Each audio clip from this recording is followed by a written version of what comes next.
October 18th, 1946, 9:12 p.m., West 125th Street, Harlem. Albert Anastasia stepped off the curb without looking up. Traffic slowed instinctively. A black Packard idled behind him, engine still running, driver watching the sidewalk in the mirror. Anastasia did not turn around. He adjusted his coat once, crossed the street, and entered a neighborhood that did not belong to him. Inside Harlem, the air was different. Conversations lowered. Men stopped leaning in doorways. This was not fear. It was calculation. Everyone knew who controlled these blocks, and everyone knew that Albert Anastasia did not move without purpose. Bumpy Johnson was already in motion when Anastasia arrived. Not rushing, not hiding, sitting exactly where he always sat, visible, reachable, unafraid. The meeting was not arranged, it was not announced. It was already happening. Two empires overlapped for the first time that night, one built on docks, unions, and murder contracts. The other built on numbers, loyalty, and memory. What happened in the next hour did not end in gunfire. It ended in something far more permanent. From that night forward, Harlem was no longer a place outsiders tested. It became a line no one crossed without permission. Harlem in 1946 was not chaotic. It was ordered. Every block answered to someone. Every bar, every policy runner, every storefront had already chosen a side. When Anastasia walked in, he wasn't entering neutral ground. He was stepping into a system that had survived Dutch Schultz, police pressure, and Italian expansion attempts. The calm he encountered was not accidental. It was enforced. Order in Harlem did not look like uniforms or barricades. It looked like predictability. Store owners opened at the same hour every morning and closed at the same hour every night. Numbers runners moved their routes without interruption. Bartenders poured drinks without glancing toward the door every time it opened. That kind of stability did not exist in places where power was uncertain. It existed only where rules were known and consequences were consistent. Those rules were not written, they were learned. Men learned them by watching who was left alone and who was corrected. A thief who robbed the wrong shop did not get chased by police. He was corrected quietly. A hustler who skimmed from the wrong bank did not disappear publicly. He was removed from the game privately. Harlem functioned because mistakes were handled without spectacle. That structure had been tested more than once. Dutch Schultz had tried to take it with money and guns. He failed. Italian crews had tried to fracture it through intimidation and bribery. They failed. Police departments had tried to destabilize it through raids and informants. They failed. What remained was not chaos, but refinement. Each attempt made the system tighter, not weaker. Bumpy Johnson understood something outsiders did not. Harlem did not need to be conquered. It needed to be convinced. Fear worked briefly. Respect lasted longer. Loyalty lasted longest of all. That understanding shaped everything beneath him. Men did not carry weapons openly. They did not posture.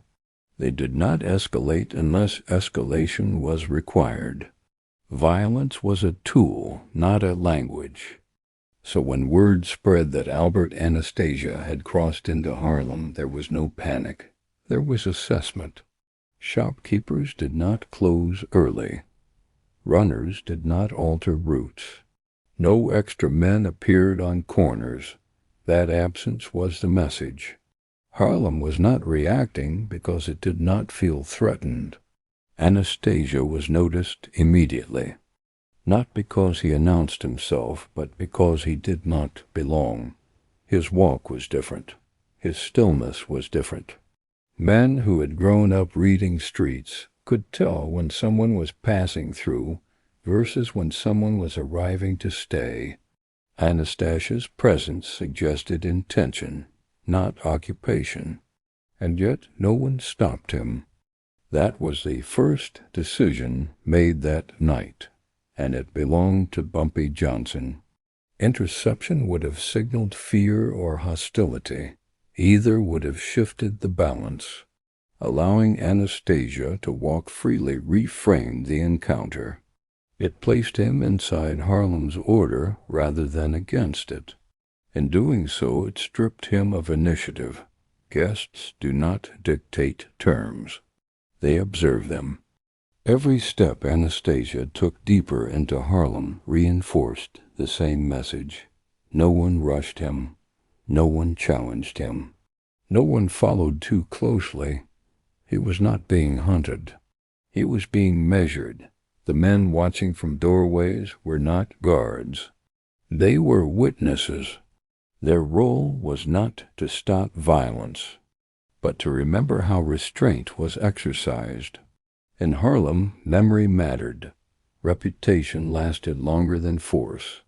Anastasia would have recognized that difference.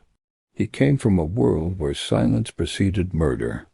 Here, silence preceded judgment. That distinction altered calculations quickly. The absence of tension meant there was nothing to dominate. The absence of resistance meant resistance was unnecessary. By the time Anastasia reached the place where Bumpy Johnson could be found, the outcome was already narrowing. Harlem had not challenged him. It had absorbed him. That alone redefined the encounter. In that moment it became clear that this was not contested territory. It was administered territory. And administrators do not negotiate from weakness. They decide what access looks like. What followed would not hinge on guns or threats. It would hinge on whether Albert Anastasia understood the system he had walked into, and whether he was capable of leaving without trying to break it. Anastasia did not negotiate through intermediaries. He enforced through consequence. Dock workers knew his name without seeing his face. So did union bosses and men who disappeared quietly. When word spread that he was in Harlem, it carried a single implication. Someone had miscalculated, or someone wanted to test a boundary no one else dared touch. Albert Anastasia's power did not come from speeches or titles. It came from repetition. The same outcomes delivered the same way, over and over again. Men learned not by being warned, but by watching what happened to others. A foreman who skimmed disappeared between shifts. A union officer who talked too much lost more than his job. Bodies were rarely displayed. That was the point. Fear worked best when it traveled without evidence. On the docks, Anastasia was spoken about in fragments. A look, a nod, a meeting that ended early. His authority moved through systems, not streets. He controlled leverage points. Who worked, who didn't, whose cargo moved, whose didn't. Violence was not constant. It was precise. When it arrived, it solved a problem permanently. That reputation followed him everywhere, including places where it didn't belong. Harlem was not built on docks or unions. It was built on proximity. People lived above their businesses. Children played on the same streets where numbers runners worked. Violence here carried consequences beyond the target. Anastasia's usual tools risked collateral effects he could not easily contain, but his name still carried weight. Men who had never seen the waterfront still understood what it meant when Anastasia took interest. It meant escalation. It meant a shift from negotiation to correction. It meant that someone somewhere had decided patience was no longer useful. So when word reached Harlem that Albert Anastasia was inside the neighborhood, the assumption was not curiosity. It was danger. What complicated matters was that Anastasia rarely entered places uninvited. He sent others. He delegated. He allowed fear to travel ahead of him. His physical presence suggested something unresolved, either a problem that required his personal attention or a calculation that could not be trusted to anyone else. Both interpretations carried risk. Bumpy Johnson understood that distinction immediately. Anastasia's reputation did not intimidate him, but it did inform him. This was not a man who came to posture. This was a man who arrived when he believed leverage was already in his favor. That assumption was the vulnerability. Anastasia's power relied on isolation. Men faced him alone. Decisions were made in rooms without witnesses. Fear functioned best when the subject believed resistance was solitary and futile. Harlem disrupted that dynamic. Nothing here happened in isolation. Every move was observed, remembered, and discussed. Anastasia could kill a man on a dock and control the narrative. In Harlem, killing the wrong man created stories he could not silence. Stories turned into alignment. Alignment turned into resistance. And resistance here did not announce itself. It withdrew cooperation quietly. That reality forced restraint. When Anastasia walked Harlem streets, he did so without his usual entourage. That was not courtesy. It was necessity. Armed presence would have shifted the atmosphere too quickly. Unarmed presence allowed him to read the environment before it reacted. What he encountered was not fear. It was neutrality. Men acknowledged him without yielding. No one challenged him. No one deferred. That absence was instructive. His reputation had arrived before him, but it had not softened the ground. This was unfamiliar territory. Anastasia was accustomed to environments where his name created immediate imbalance. Here, it created tension, not submission. The difference mattered. Attention allowed assessment. Submission eliminated it. By the time he reached Bumpy Johnson's proximity, Anastasia understood something fundamental. His reputation had opened the door, but it would not carry him through it. Harlem required a different currency. He had entered a place where consequence still mattered, but where consequence was administered by someone else. Bumpy Johnson didn't send anyone because stopping Anastasia early would have given him meaning he hadn't earned. Harlem understood gestures. A blocked street. A stopped car. A man turned around at the border that would have announced fear, resistance, escalation. It would have framed Anastasia as an invader worth mobilizing against. Bumpy refused to give him that. By allowing Anastasia to walk freely, unchallenged, past men who could have ended him without consequence, Bumpy stripped the visit of its menace. The message was quiet but unmistakable. You are not dangerous enough to interrupt the day. In Harlem, that was not hospitality. It was dominance expressed through restraint. The first exchange happened before a single word was spoken. Anastasia entered the room, expecting resistance, eyes lifting, bodies stiffening, the subtle shifts that signal fear. None of it came. Chairs stayed where they were. Glasses were lifted, then set down. Conversation thinned, but did not stop. The room did not reorganize itself around him, and that absence of reaction carried more weight than hostility ever could. Bumpy Johnson did not rise to acknowledge him. He did not turn his head quickly or slowly. He remained exactly as he had been, forcing Anastasia to register something unfamiliar. His presence had not altered the balance of the room. Only then did Bumpy look up, not with curiosity, not with challenge, with recognition, as if confirming something already known. The pause stretched just long enough to establish terms without stating them. This was not a meeting defined by arrival. It was a meeting defined by who controlled stillness, and Anastasia understood. In that moment, that stillness did not belong to him. Violence was the one move Anastasia could not afford. He had built his reputation on decisive killing, swift, isolated, and final. That method worked on docks and back rooms in neighborhoods where fear moved faster than memory. Harlem was different. Violence there did not fracture communities. It consolidated them. A body on the floor would not have silenced the streets. It would have activated them. Anastasia understood that the moment he felt the room refuse to react to him. This was not a place where a single killing reset the board. It was a place where one death rewrote it against you.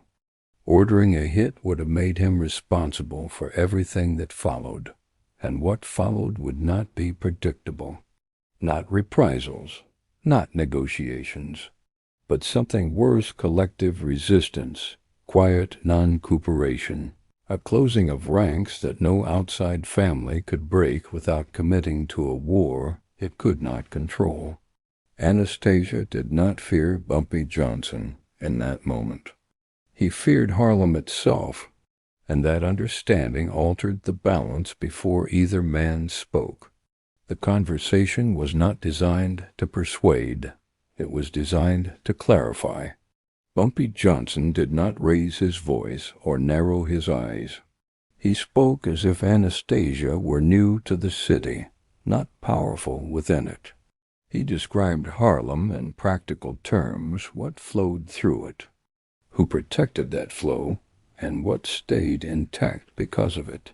He explained which doors opened and which never would, not as warnings but as facts. Harlem, he made clear, did not reject outside power out of pride. It rejected it out of necessity. The system only worked because it answered to one center. Anastasia listened without interruption. What unsettled him was not what Bumpy said, but how little of it depended on enforcement. There were no threats attached, no consequences spelled out in violent detail.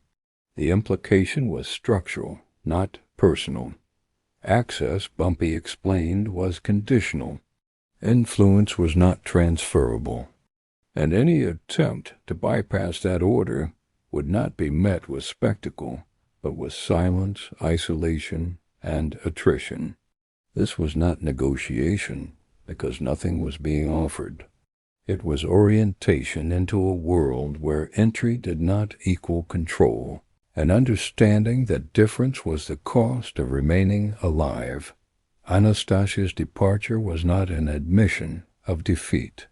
It was an acknowledgment of reality. He understood that power was not universal, it was contextual. What had built his name elsewhere would dismantle it here. Harlem did not respond to sudden violence with submission. It responded with memory, coordination, and patience. Any attempt to impose fear would only harden resistance and turn every minor interaction into a slow, grinding liability. Anastasia was ruthless, but he was not careless. He knew when a system could not be bent without breaking the hand that tried, so he left the way he arrived, quietly, without spectacle. That choice preserved equilibrium on both sides. No shots fired meant no obligation to answer them. No blood spilled meant no debt incurred. By retreating intact, Anastasia kept his reach where it still functioned and avoided a conflict that offered no clear victory. In Harlem, walking away was not weakness. It was the only move that maintained balance, and Anastasia knew better than most that balance, once lost, is almost impossible to restore.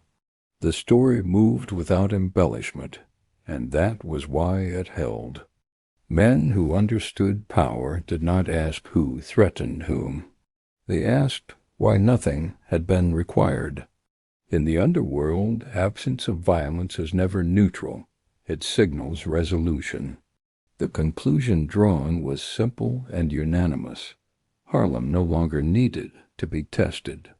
Whatever arrangement existed, there was stable, defended, and not worth the cost of disruption. From that night forward, no family debated access to Harlem without first accounting for Bumpy Johnson, not as a figurehead, as a fact. The message traveled faster than any warning shot ever could because it carried no exaggeration. A man known for killing had chosen restraint, and everyone listening understood why.